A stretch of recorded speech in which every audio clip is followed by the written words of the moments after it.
할렐루야. 하나님의 은혜를 충만하게 부어주시기를 기도합니다. 한번 인사하시겠습니다. 세상의 능력을 행하시는 하나님의 사람이 됩시다. 인사하시기 바랍니다.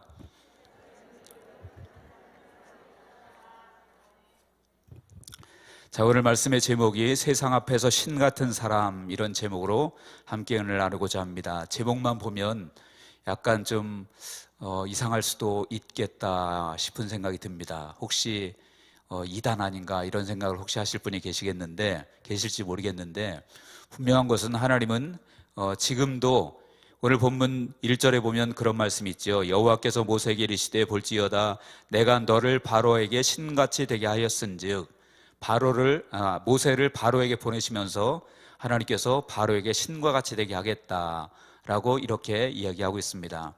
이것을 여러분 우리에게 적용을 시켜본다면, 하나님께서 우리를 세상에 보내시면서 어떻게 되기를 원하시겠습니까? 세상에 보내시면서 하나님은 우리에게도 신과 같이 되기를 원하는 줄로 믿으시기를 바랍니다. 약간 이상할 수 있겠죠. 혹시 뭐 좀 이상한 거 아닌가, 잘못된 거 아닌가, 어떻게 우리가 신과 같이 되나. 만약에 그것이 잘못되었다고 한다면 모세에게 신과 같이 되게 하겠다, 이것도 문제가 있는 것이겠죠. 그런데 모세를 바로 앞에 보내시면서 신과 같이 되게 하겠다라고 말씀하신 것을 보면, 우리들도 세상에 보내시면서 우리를 신과 같이 되게 하실 수 있고 또 그렇게 되기를 원하신다고 저는 분명히 믿습니다. 할렐루야. 그래서 저는 여러분들 오해하시지 말고 들으시기 바랍니다. 저는 세상 앞에서 신과 같은 사람이 되기를 원합니다. 또 교회 앞에서도 신과 같은 사람이 되기를 원합니다. 분명히 좀 이상하죠. 약간 이상할지 모르겠습니다. 그런데 분명히 우리 하나님은 이 험한 세상에서 우리를 신과 같은 존재로, 능력 있는 존재로 하나님이 세우시기를 원하시는 것을 믿으시기를 바랍니다. 그러면 왜 그러실까요? 왜 우리가 신과 같이 되기를 원하시고 또 모세를 보내시면서 바로 앞에 신과 같이 되기를 원한다라고, 그렇게 만드시겠다고 말씀하시는 것이겠습니까? 그것은 중요한 두 가지 이유가 있습니다. 하나는 모세가 바로 왕을 상대하는 것, 또 애굽을 상대하는 것은 단순히 사람을 상대하는 것이 아니었기 때문에 그렇습니다. 바로 왕은 누굽니까? 바로 왕은 당대에 가장 세계에서 강력한 나라의 왕이었습니다. 그래서 거대한 왕이었죠. 인간의 힘으로 감히 상대하기 힘든 그러한 강한 권력을 가지고 있는 왕이 바로 왕이었습니다. 뿐만 아니라 바로 왕은 그 당시에 신적인 존재로 그렇게 인정을 받았던 사람이 바로 왕입니다. 여러분, 바로라고 하는 뜻, 원래 이제 그 파라오라고 우리가 학교 다닐 때 많이 배웠죠. 파라오. 이것은 태양신을 상징하는 것입니다. 태양신을 상징하는 것이기 때문에 바로 왕은 신적인 존재로 그렇게 인정을 받았습니다. 그렇기 때문에 왕이 죽을 때는 어떻게 했냐면, 이제 그냥 썩게 두지 않고 미라를 만들어서, 부패를 방지하기 위해서 미라를 만들어서 무덤에 이렇게 안치를 했죠. 근데 그 왕들이 들어갔던 무덤이 여러분들 어딘지 아실 것입니다. 그 피라밋이라고 하는 그러한 무덤이었죠. 근데 그 피라밋에 들어가서 미라로 만들어서 죽지 않는 존재로 사람들이 그렇게 여겼고, 그러다 보니까 심지어는 산 사람을 거기에다가 순장을 같이 죽은 왕과 함께 그 피라밋 속에 그렇게 집어넣었던 그런 일들까지 있었습니다. 그러니까 바로 왕은 뭡니까? 한마디로 말하면 불멸의 존재로서 그렇게 인정되어졌고 당대 가장 강한 나라의 왕이었기 때문에 그를 상대한다는 것은 결국은 신적인 전쟁을 의미하는 것이었습니다.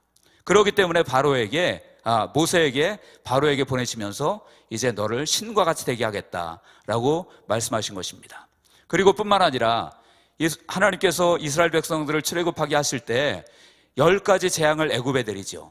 10가지 재앙을 내리는데 그 10가지 재앙도 우리는 그냥 10가지 하도 말을 안 들으니까 첫 번째 안 들으니까 두 번째 안 들으니까 세 번째, 이렇게 생각할지 모르겠지만 사실은 10가지 재앙 자체도 그것도 사실은 영적인 전쟁이었습니다.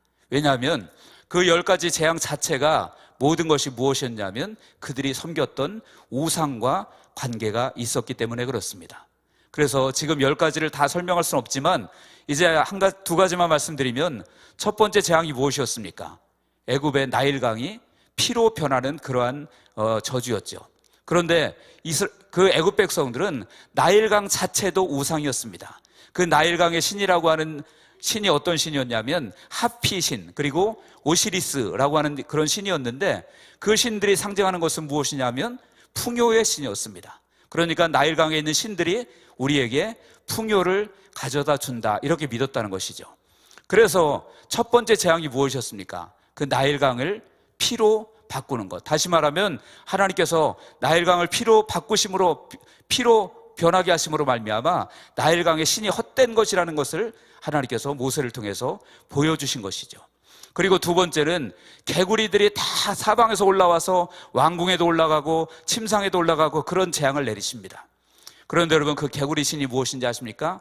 그 신이 헤크트라고 하는 신인데요, 이 신은 부활신, 그리고 다산을 상징하는 신이었다고 합니다.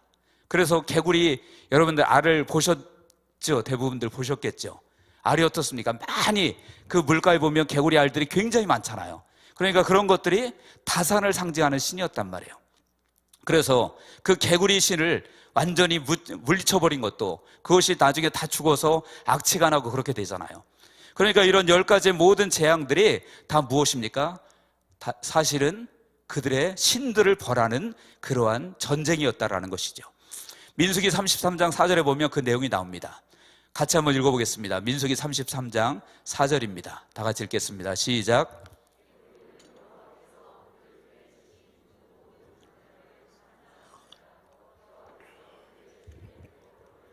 아멘. 거기 끝에 보니까 뭐라고 했습니까? 여호와께서 그들의 신들에게도 벌을 주셨더라. 그러니까 모든 애굽이 섬기는 우상들에게도 하나님이 벌을 주신 것입니다. 그것이 10가지 재앙에 관한 그러한 이야기인 것입니다.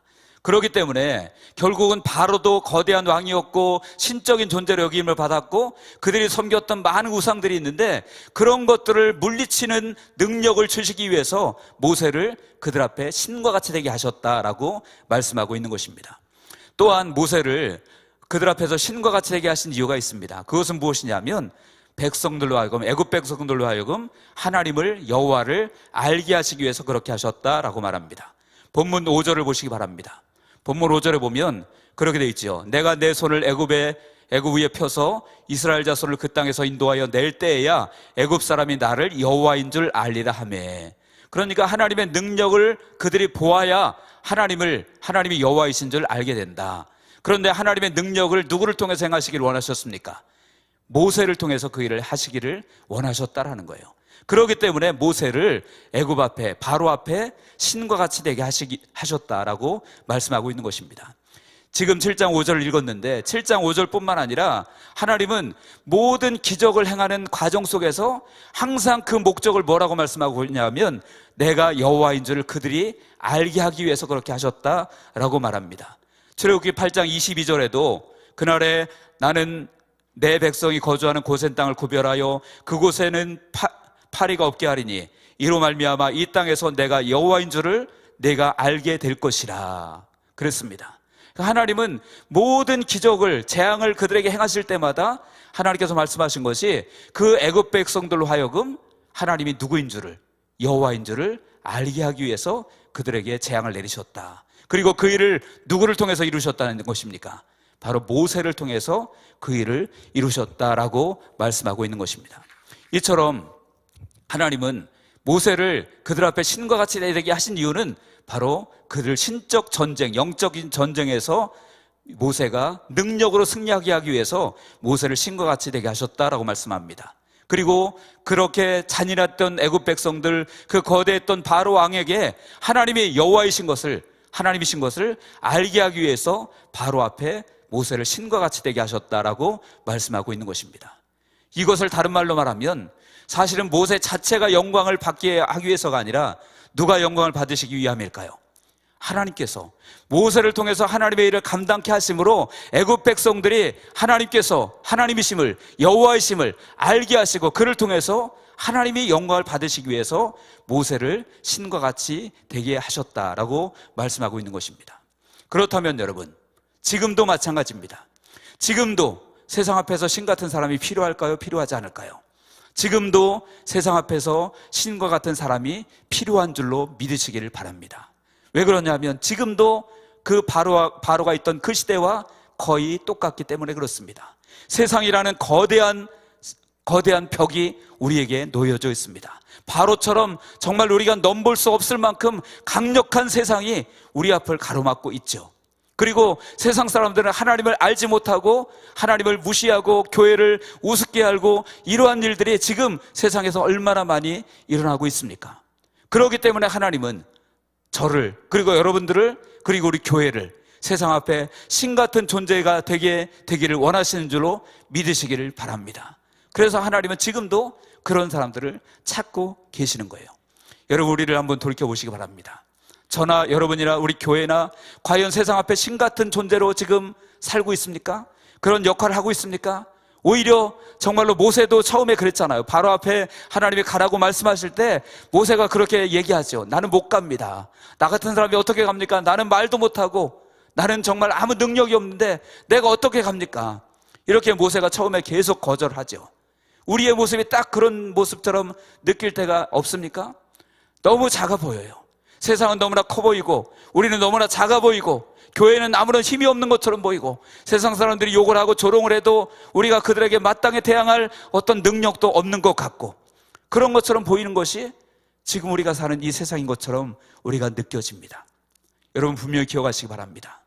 우리 하나님은 지금도 그럼에도 불구하고 세상이 아무리 커 보이고 우리가 작아 보인다고 할지라도 우리 교회가 능력이 없는 것처럼 보인다고 할지라도 하나님은 우리 교회가 또 저와 여러분이 세상 앞에 신 같은 존재가 되기를 원하시는을 믿으시기를 바랍니다. 그리고 실제로 지금부터라도 우리가 정말로 이제 하나님 앞에서 세상 앞에서 하나님 보내신 그 뜻대로 세상 앞에 신 같은 자가 될 수 있기를 주님의 이름으로 간절히 축원을 드립니다.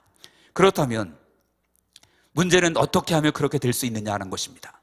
그냥 내가 신과 같은 존재가 되고 싶다, 초능력을 갖고 싶다 해서 되어지는 것은 아니죠. 그것을 우리가 신과 같은 세상 앞에서 신 같은 존재가 되는 길이 있습니다. 모세를 통해서 우리가 그것을 한번 살펴보도록 하겠습니다. 첫 번째, 무엇입니까? 그것은 우리가 임마누엘, 즉 하나님이 나와 함께 하시는 것을 누릴 때 신과 같이 되는 그런 사람이 될 수 있을 줄로 믿습니다. 여러분, 하나님이 모세를 보내실 때는 그냥 보내신 것이 아닙니다. 항상 하나님께서 모세를 보내실 때는 하나님의 약속을 주십니다. 그 약속이 무엇이냐면 내가 너와 함께 있겠다. 즉 임마누엘을 주님이 약속하셨습니다. 출애굽기 3장 11절 12절에 보면 하나님께서 모세를 부르셔서 바로에게 가라고 말씀하십니다. 그때 모세가 이제 못 간다고 막 그러니까 하나님이 그렇게 말씀하십니다. 모세가 하나님께 아뢰되 내가 누구이기에 바로에게 가며 이스라엘 자손을 애굽에서 인도하여 내리이까? 하나님이 이르시되 내가 반드시 너와 함께 있으리라. 또 출애굽기 4장 12절에도 그럽니다. 이제 가라, 내가 내 입과 함께 있어서 할 말을 가르치리라 라고 말씀하십니다. 그러니까 모세를 보내실 때 하나님은 항상 언약을 주시는데 그 언약이 무엇입니까? 내가 너와 함께 있겠다라고 말합니다. 여호수아 1장에도 그랬습니다. 여호수아가 두려움에 떨고 있습니다. 그의 지도자였던 그의 정말 스승이었던 모세가 죽었고 그리고 이제 가나안 땅에 들어가서 그들과 전쟁을 해야 되는데 여호수아가 너무 겁이 나는 거예요. 두려움이 있는 거예요. 그때 하나님께서 주신 말씀 무엇인지 아십니까? 두려워하지 말라, 강하고 담대하라. 내가 모세와 함께 있었던 것 같이 너와 함께 있으리라. 하나님은요, 여러분, 우리에게 세상으로 가라고 말씀하실 때 어떻게 말씀하실까요? 내가 너와 함께 있겠다라고 분명히 말씀하시는 것을 믿으시기 바랍니다. 우리에게 사명을 주실 때 그냥 가라고 말씀하시는 것이 아니라 내가 너와 함께 있겠다라고 분명히 말씀하시는 거예요. 마태복음 28장 19절에서 20절 제자들을 주님께서 승천하시기 직전에 제자를 만나서 그러시잖아요. 그렇게 말씀하십니다. 그러므로 너희는 가서 모든 족속을 제자로 삼아 아버지와 아들과 성령 이름으로 세례를 베풀고 내가 너희에게 분부한 모든 것을 가르쳐 지키게 하라. 볼지어다 내가 세상 끝날까지 너희와 항상 함께 있으리라. 여러분, 주님은 우리를 보내실 때도 마찬가지인 줄로 믿습니다. 저와 여러분들을 세상에 보내실 때, 우리의 삶의 현장으로 보내실 때 그냥 보내시는 것이 아니라 함께 하신다고 말씀하시고 보내시는 것을 믿으시기 바랍니다. 이 임마누엘을 우리가 붙들고 이 임마누엘을 내 것으로 만들고 누릴 때 우리가 세상 앞에서 신과 같은 존재가 되어질 수 있는 것입니다. 여러분, 다윗을 보십시오. 다윗이 골리앗 앞에 섰습니다. 골리앗은 어떤 존재였습니까? 거대한 존재였습니다. 정말로 많은 사람들이 그 골리앗 앞에서 두려워 떨면서 아무도 나서지 못합니다. 그때 다윗이, 어린 소년 다윗이 그 앞에 당당히 서서 골리앗과 마주 대하게 되어지죠. 근데 여러분, 다윗이 원래 용기가 뛰어나서 그랬을까요? 다윗은요, 임마누엘 가지고 나아간 것입니다. 임마누엘, 즉 하나님이 함께 하시는 그 임마누엘의 언약을 붙잡고 나아간 것을 믿으시기 바랍니다. 다윗이 그렇게 고백하잖아요. 너는 칼과 창과 단창으로 내게 나오지만 나는 내가 모욕하는 만군의 여호와 이스라엘의 하나님의 이름으로 내게 나아간다라고 말씀하고 있죠. 그러니까 다윗이 나아간 것은 자기의 용기를 가지고 나아간 것이 아니라 함께 하시는 하나님의 능력을 붙들고 나아간 줄로 믿으시길 바랍니다. 그랬을 때 그런 거대했던, 아무도 상대하지 못했던 두려움의 대상이었던 골리앗도 그 앞에서 너무 가볍게 간단하게 죽고 마는 그런 역사가 일어나게 되는 것이죠. 여러분, 세상이라는 거대한 골리앗이 있을지라도 우리에게도 그렇게 될 줄로 믿습니다. 우리가 임마누엘 붙들고 나아간다면 세상이라는 골리앗은 무너질 줄로 믿으시기 바랍니다. 우리는 그 앞에서 신과 같이 될 줄로 믿으시기를 바랍니다. 우리가 임마누엘을 누리기만 한다면, 하나님의 나와 함께 하심을 누리기만 한다면 세상은 무너지게 되어짐을 믿으시기를 바랍니다. 이사야 41장 10절에 보니까 하나님께서 이사야에게 그렇게 말씀하십니다. 두려워하지 말라, 내가 너와 함께함이라. 놀라지 말라, 나는 내 하나님이 됨이라. 내가 너를 굳세게 하리라. 참으로 너를 도와주리라. 참으로 나의 의로운 오른손으로 너를 붙들리라. 이렇게 말씀하고 있죠. 하나님께서 임마누엘을 이사야 선지자에게 그렇게 약속해 주시는 거예요. 그러면서 그 다음에 이사야 41장 15절에 뭐라고 말씀하시는지 아십니까? 같이 한번 읽겠습니다. 이사야 41장 15절 시작. 보라, 내가 너로 이가 날카로운 새 타작기로 삼으리니 내가 산들을 쳐서 부스러기를 만들 것이요 작은 산들을 겨같이 만들 것이라.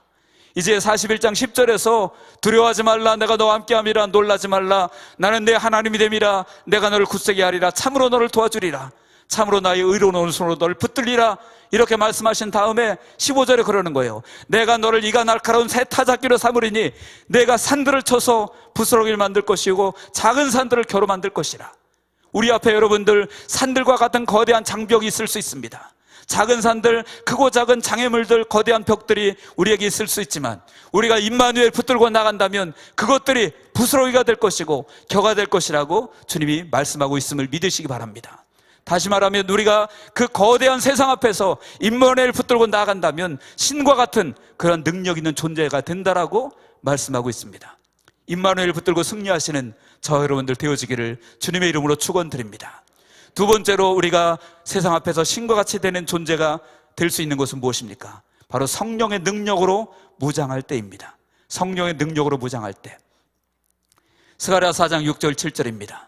거기에 보니까 만군의 여호와께서 말씀하시되 이는 힘으로 되지 아니하며 능력으로 되지 아니하며 오직 나의 영으로 되느니라. 큰 산아, 내가 무엇이냐? 내가 스룹바벨 앞에서 평지가 되리라. 여러분, 여기 보니까 힘으로 되지 않고 능력으로 되지 않고 나의 영으로 된다. 즉 성령으로 된다. 그러면서 큰 산아, 내가 무엇이냐? 내가 스룹바벨 앞에서 평지가 되리라.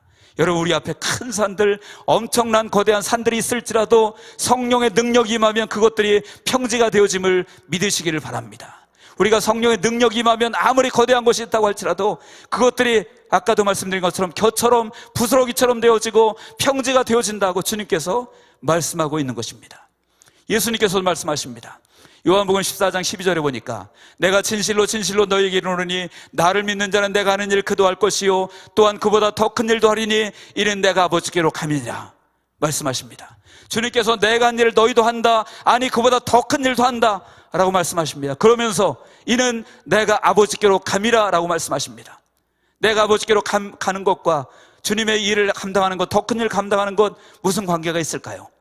여러분, 예수님께서 승천하시는 목적은 두 가지가 있습니다. 하나는 성령을 보내주시기 위해서 올라가시는 것이고요, 또 하나는 우리의 처소를 예비하시기 위해서 승천하신다고 말씀하십니다.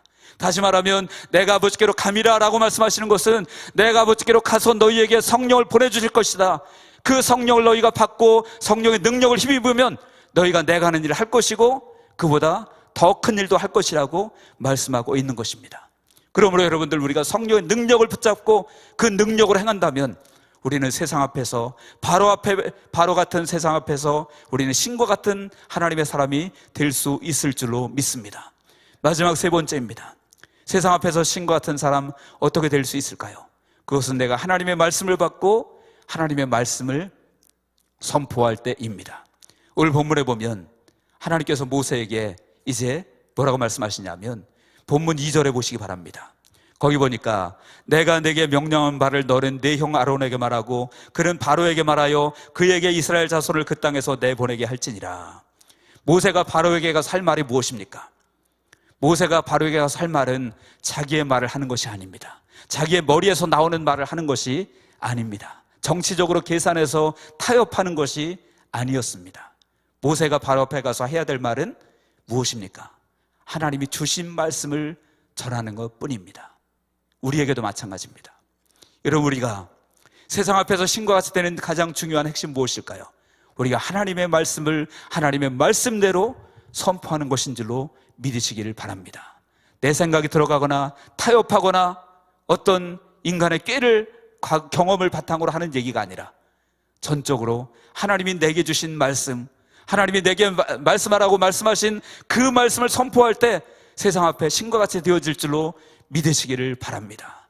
자기의 생각이 들어가는 순간 그때부터 하나님의 능력은 떠나고 자기의 능력으로 자기의 지혜로 할 수밖에 없게 될 것입니다. 그렇지만 내가 하나님의 말씀을 받고 그 하나님의 말씀을 선포하게 되어진다면 그 하나님의 말씀이 능력이기에 세상 앞에 신과 같이 될 줄로 믿으시길 바랍니다. 요한복음 10장 35절에 보니까 성경은 패하지 못하나니 하나님의 말씀을 받은 사람들을 신이라 하셨거든, 이렇게 말씀하고 있습니다. 하나님의 말씀을 받은 사람을 신이라고 했대요. 왜 그렇습니까? 하나님의 말씀에 신적인 능력이 있기 때문임을 믿으시기 바랍니다. 요한복음 1장 1절에 그랬죠. 끝에 보니까 이 말씀은 곧 하나님이 신이라 라고 말씀합니다. 그러므로 우리가 하나님의 말씀을 믿음으로 그대로 가감하지 않고 그대로 내 것으로 받고 그 말씀을 세상 앞에 선포하게 되어진다면 우리는 그 말씀의 능력으로 말미암아 세상 앞에 신과 같이 될 줄로 믿으시기를 바랍니다. 그래서 하나님 앞에 정말로 하나님의 말씀을 있는 그대로 선포할 때 두려움 없이 사람의 눈치 보지 않고 선포할 때 하나님께서 그 말씀을 통해서 우리를 신과 같은 존재로 세워주심을 믿으시기를 바랍니다. 여러분, 그러므로 이제 여러분, 우리는 지금 이 세상을 한번 보시기 바랍니다. 아까도 말씀드렸지만 세상이 너무나 거대해 보입니다. 바로처럼 보여서 아무리 우리가 얘기를 해도 마치 계란으로 바위를 치는 것처럼 아무런 힘이 없는 것처럼 우리가 느껴질 때가 있습니다. 여러분, 교회가 요즘처럼 정말 세상 앞에 힘 못 쓰는 때도 별로 없는 것처럼 보여지기도 합니다. 너무나 연약해져 보이죠. 정말 정치라는, 권력이라는 사람 앞에서 교회는 아무것도 할 수 없는 무력한 존재처럼 느껴지기도 하고요. 그리고 세상이라는 거대한 벽 앞에서, 세상 사람들 앞에서 우리는 마치 작은 정말 연약한 사람처럼 12정탐꾼 보냈는데 10명이 그들 앞에 우리는 메뚜기같이 보인다라고 고백했던 그 고백처럼 우리 마음속으로 그렇게 고백하는 그런 모습을 우리가 보이지 않습니까? 그런 세상을 우리가 살고 있지 않습니까? 여러분, 분명한 것은요, 하나님이 우리에게 함께 하시면, 하나님이 우리에게 능력을 주시면 우리는 세상 앞에서 신과 같은 존재가 될 수 있음을 믿으시기 바랍니다. 그것이 없다면 이런 말씀을 굳이 기록할 필요가 없겠죠. 하나님은 분명히 전능하신 분이시고 이 온 세상을 다 다스리시고 통치하시는 분이 주님이심을 믿으시기 바랍니다. 그 일을 누구를 통해서 이루시기를 원하실까요? 바로 저와 여러분들, 그리고 우리 교회를 통해서 이루실 줄로 믿으시기를 바랍니다. 그래서 지금 이 세상이야말로 세상 앞에 신 같은 사람이 얼마나 필요한지 모르겠습니다. 저는 여러분, 아까도 말씀드렸지만 여러분들이 혹시 오해하실지라도 저는 정말 세상 앞에서 모세에게 그렇게 하셨던 것처럼 하나님께서 세상 앞에서 나를 신과 같은 존재로 만들어 주시기를 바랍니다. 또 교회 앞에서도 마찬가지입니다. 여러분 앞에 내가 대단한 존재로 높임받기를 원한다는 뜻이 아니라 정말로 이제 나중에 보면 하나님께서 말씀하시거든요. 모세에게 너를 아론 앞에서도 하나님처럼 되게 하겠다. 세상 앞에만 신과 같이 되게 하겠다가 아니라 아론 앞에서도 하나님처럼 되게 하겠다라고 말씀하고 있는 것이에요. 다시 말하면 교회 안에서도 세상에서도 신적인 능력으로 너를 사용하겠다라고 하나님께서 모세에게 말씀하고 있는 것입니다. 여러분들, 저도 그렇게 기도합니다. 교회 앞에서도 세상 앞에서도 신적인 능력으로, 하나님의 능력으로 죄를 감당하기를 기도합니다. 이것이 내가 높아지기 위해서, 교만해지기 위해서가 결코 아닙니다. 이 시대가 그런 것을 요구하기 때문에 그렇습니다. 여러분, 목사만 그런 것이 아닙니다. 여러분들도 사실 세상 앞에 나가서 현장에서 부딪히는 것은 목회자보다도 여러분 성도들이 더 많은 시간들을 그렇게 보내고 있지 않습니까? 그렇기 때문에 여러분들이 세상 앞에서 신 같은 존재가 되어지기를 축복합니다. 정말 그렇게 되어지기를 믿음으로 선포합니다. 여러분들, 우리 양문교회는, 우리 성도들은 세상 앞에서 신과 같은 존재가 되어지기를 바랍니다. 그러기 위해서 지금까지 말씀드렸습니다. 우리가 임마누엘 철저히 누려야만 합니다. 임마누엘 누려야 하고요, 그리고 성령의 능력을 힘입어야 합니다. 내 힘으로 결코 되지 않습니다. 이는 힘으로 되지 않고 능력으로 되지 않고 오직 나의 영으로 된다고 주님 분명히 말씀하셨습니다. 다시 말하면 내가 아무리 미련하고 무지하고 배운 것이 없고 조건이 약해도 성령의 능력을 힘입게 되어지면 놀라운 하나님의 일을 감당할 수 있음을 믿으시기 바랍니다. 주님 말씀하신 대로 주님이 하신 일을 행할 뿐만 아니라 더 큰 일도 행하신다고, 왜냐하면 주님께서 성령을 보내주실 것이기 때문에 그렇다라고 말씀하고 있는 것입니다. 저 여러분들이 그렇게 될 줄로 믿으시고 믿음으로 기도하시기를 바랍니다. 그리고 내 말, 내 지혜, 내 경험이 아니라 주님의 말씀을 내 속에 깊이 새기시기 바랍니다. 그리고 그 말씀대로 세상에 선포할 수 있는 우리가 되었으면 좋겠습니다. 하나님은 지금도 살아계신 하나님이심을 믿으시기 바랍니다. 어제나 우리나 영원토록 동일하신 분이 우리 주님이라고 분명히 말씀하고 있습니다. 여러분, 그분은 돌아가신 분이 아니고요, 주무시고 계신 분이 아니고 지금 살아 역사하시는 하나님이심을 믿으시기 바랍니다. 그리고 정말로 모세 시대에 애굽을 통치하셨던 그 하나님은, 애굽을 주장하셨던 하나님은 지금 대한민국도 주장하고 있음을 믿으시기를 바랍니다. 여러분, 이제 며칠 있으면 대통령 선거 있습니다.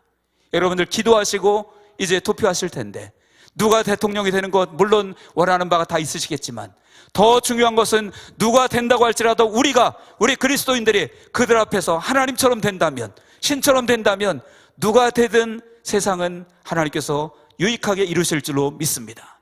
그런데 여러분, 누가 된다고 해도 우리가 그들 앞에서 메뚜기처럼 여겨진다면 누가 된들 무슨 소망이 있겠습니까? 솔직히 소망 없습니다. 누가 돼도. 그러나 반대로 누가 된다고 하더라도 우리 교회가 그들 앞에서 하나님처럼 된다면, 신적인 존재로 된다면 세상은 소망이 있을 줄로 믿으시기를 바랍니다.